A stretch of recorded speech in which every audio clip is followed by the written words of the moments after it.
This one particularly is the purpley grey, which I called Linklet or Heatherstone. And this top one, this lovely green at the top, it came out really beautifully. I really like this colour. Is Girse or grass or grass, however you want to say it. And therefore what I decided to do was make a little top. Now wool is both warm and cool, and here during most of the year we have temperate weather. We don't have hot summers like you do down south or down south. We have spring most of the year round, basically spring weather, spring temperatures, and that's just nice. That's nice and comfortable. So I can wear it in the summer as a little top over a t-shirt, probably much like I'm doing now with this roll neck tunic. But yeah, so that's what I'm aiming to do, a little top. I'm using a pattern, an old pattern, old book. In fact, I don't even know what year this was, but this is Rowan number 29. And the little top is Essence by Kim Hargreaves. Just see if I can find a picture for you. I'm trying to do the split neckline one. It also has a square neckline as well. Yeah, so I've kept my Rowan books. I haven't got very many of them, but I have that one I enjoy.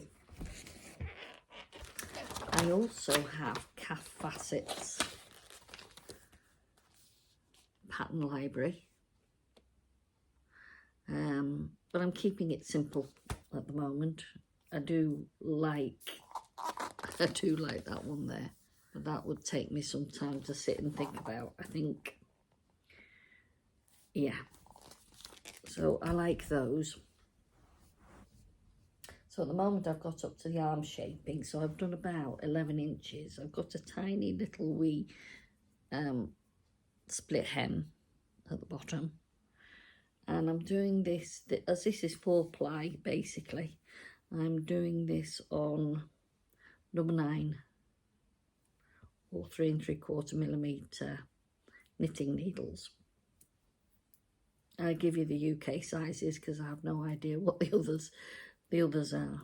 So yeah, it's nice to be able to sit back and watch some of my favourite YouTube videos at the moment. Fruity knitting episodes I find very interesting. She travels around quite a lot, so you get to meet a lot of the knitting designers, the yarn providers and wool suppliers, and that is all of interest to me. I thought as well that if I was knitting whilst I was talking, doing something with my hands, you would get less ums and ers. Well, I don't know if that works or not. We'll have to see, won't we, when we actually publish the video. There you go, there's another I struggle quite a bit with my memory at the moment. So halfway through a sentence, my mind goes blank sometimes. I'm kind of getting used to that a bit now, and it will go away eventually, but that is just part of the recovery process from radiotherapy and cancer treatment. If I didn't have anything left over from that, I would be surprised. It's only natural, apparently, in the process. So if I and ah quite a bit, I'm sorry, but you know, my my brain will get there eventually. What I like to do is just show you what I do rather than talk about it. Hopefully next week as well, I shall be able to update you on the crocheted coat, which I know a lot of people watched that video, and it's mainly because it's colourful, isn't it? Yeah, so next week we'll catch up on the crochet, and over December I am going to do a long video on what I actually made in 2022 and show you some of the photography I did on the Isle of Sandy, modelling some of the outfits. We had 2 holidays on the Isle of Sandy. We did a week at the beginning of July and a week at the beginning of October. So the weather obviously is different within those 3 months. So I wore some knitwear that I could wear in the summer. And obviously in October I wore warmer outfits. But as I say, the weather is unpredictable here. So it's always good to have some knitwear in your wardrobe, whatever time of year it is.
Right, so I want to try out the Pagoda Blue.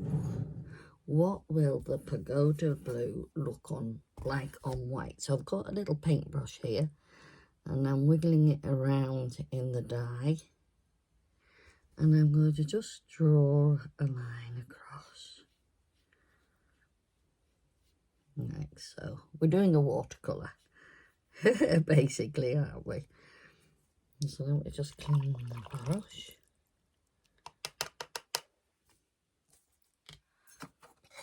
Put the lid back on. So that's the Pagoda Blue, right, in its watercolory stage. Pates. In Orcadian, it's Pates. I'm told by a very good friend who I asked the other day. P-A-E-T-S, Pates. So this is a brown, I'm hoping.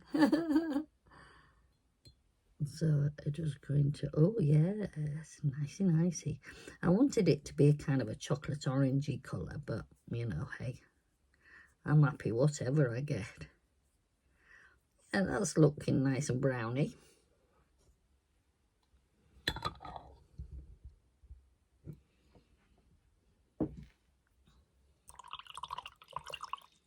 Now, when you mix magenta and yellow together, you get an orange, obviously. So I'm going to just put a bit of pink in first, the magenta in first.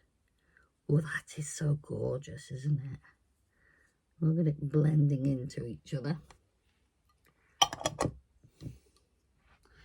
And then wash my brush and see what happens when you add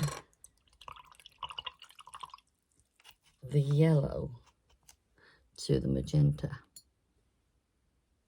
Yeah, you get an orange. Yeah. Just wash the brush. So there you go. That's the,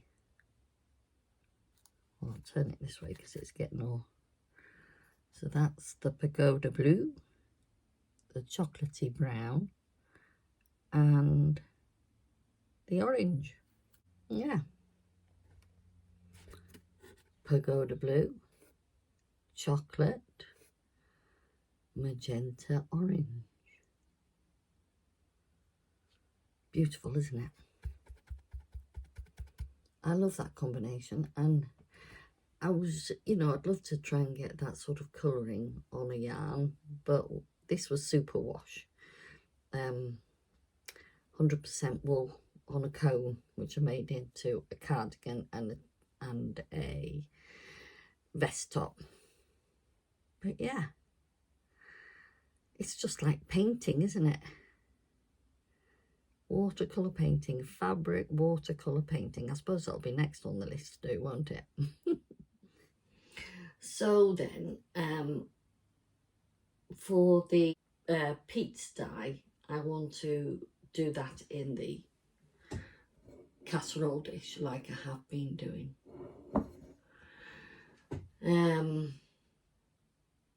This time I am going to lay out the yarn into the dish and then add to it the chocolate brown to the top half, the orange to the bottom half, and in the center I'm just going to have a little stripe of natural yarn in which I'm going to put another colour.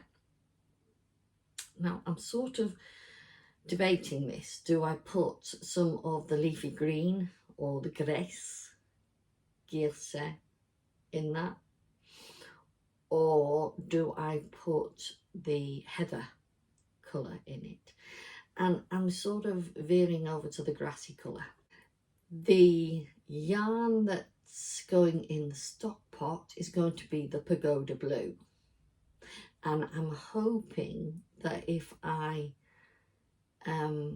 don't agitate the water and the yarn too much, that we will get a nice melange of colour from the pagoda, dark pagoda blue, through to the lights, aquas, and I want that to sort of emulate the sea, you know, the ocean.